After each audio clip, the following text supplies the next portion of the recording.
ውድ የዩቲዩብ ቤተሰቦቼ እንደምን አላችሁ? ደስታው ነኝ ከዲኤስ ኢንጂነሪንግ። እንግዲህ ዛሬ ለፊሊንግ ማሽን 500 ሺህ፣ 700 ሺህ፣ 800 ሺህ በሚሊዮን ማውጣት ቀረ የሚያስብለውን ዜና ነው ይዤላችሁ የመጣሁት። ይኸው እዚህ ጋር ላይ እንግዲህ ማኑዋል ፊሊንግ ማሽን እጅግ በአነስተኛ ወጪ ሰርተን እዚህ ጋር አስቀምጠናል። እንሞክራለን። ግራሙ ትክክል ነው ወይ? ምን ያክል ግራም ማሸግ ይችላል? በኪሎስ ከሆነ እንዴት ነው? አሰራሩስ ምን ይመስላል የሚለውን ላብራራላችሁ ተገኝቻለሁ። ከእናንተ የሚጠበቀው እስከ ቪዲዮ መጨረሻ ድረስ አብረው መቀየት ነው። አብራችሁን ቆዩ። እዚህ ጋር ላይ እንግዲህ ይሄ ፓውደር ፊሊንግ ማሽን ነው። ኖርማሊ ማኑዋል ነው። ፓውደር ፊሊንግ ማሽን ስንል ለምሳሌ የሻይ ቅጠል ሊሆን ይችላል፣ ስኳር ሊሆን ይችላል፣ ጨው ሊሆን ይችላል፣ ሌላ ዱቄት ሊሆን ይችላል። ከዚያም ውጭ እንግዲህ ብዙ አይነት ፓውደሮች አሉ ታሽገው የሚሸጡ ማለት ነው። ግራሙን በትክክል መዝኖ ይሰጣቸዋል ማለት ነው።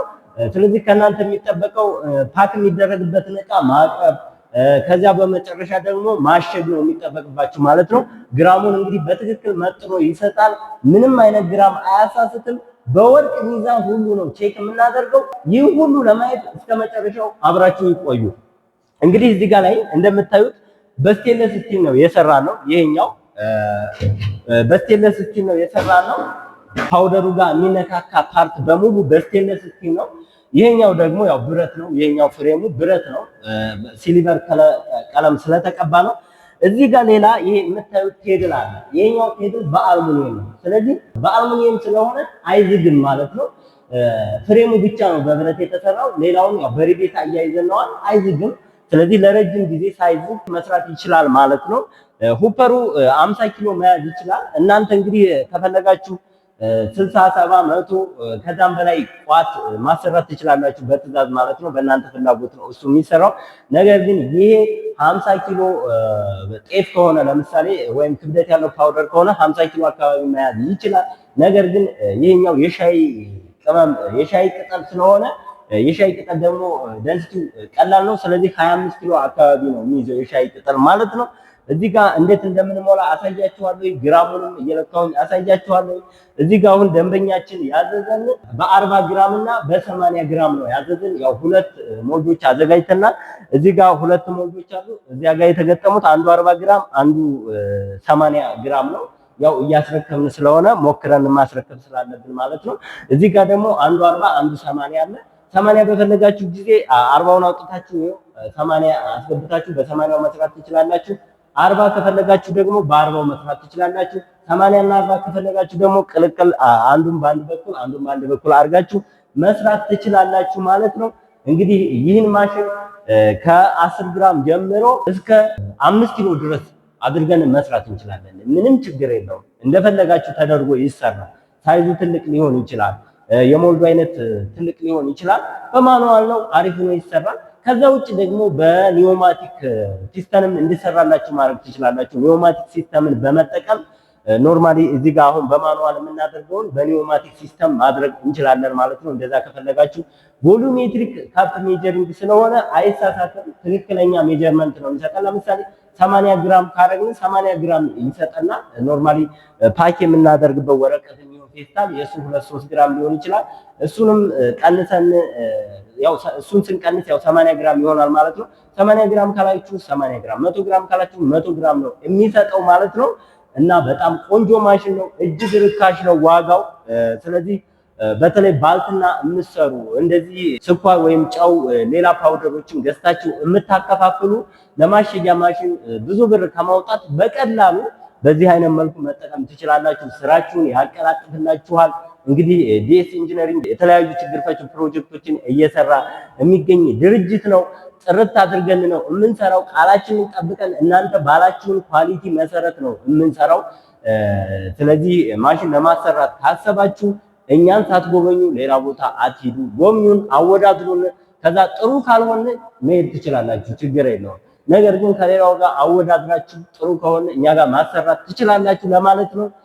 ለማንኛውም እየለካሁኝ አጠቃላይ ያለውን ነገር ላሳያችሁ። አሁንም አብራችሁ ይቆዩ።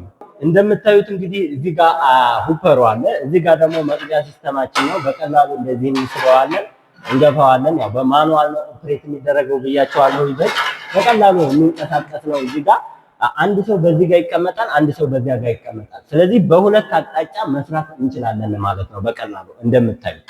ያው እዚህ ጋር ላይ እንግዲህ በዚህ አይነት መልኩ እንትን እንላለን ማለት ነው። አሁን ግራሙ ስንት ግራም ነው የሚሆነው የሚለውን እዚሁ ላይ እየለካው ላሳያችሁ። ይሄው ልቀዳ ነው። ይሄው ወረደ። አሁን ግራሜ እዚህ ጋር ላይ አለ። ይሄው ግራሜ እዚህ ጋር ላይ አለ። እንደምታዩት ስንት እንትን እንደሚል እንየው። 81.07 እሺ፣ አሁን 81 ይዘናል።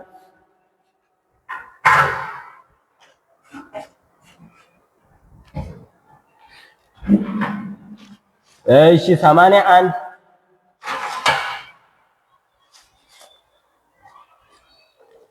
እሺ 81.58 ስንት ያሳያል? ይሄው 81.58 ያሳያል። አሁን ላይ እንድገም እስኪ አሁንም እንድገም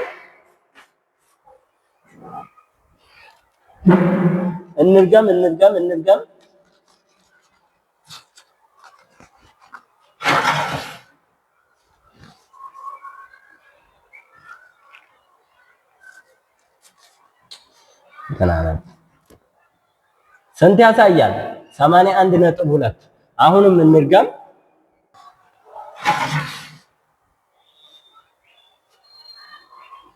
ይሄው ስንት ያሳያል? 81.27 አረ በጣም የሚገርም ነው። አሁን አንድ ደግሜ ብቻ ላሳያችሁ። ይኸው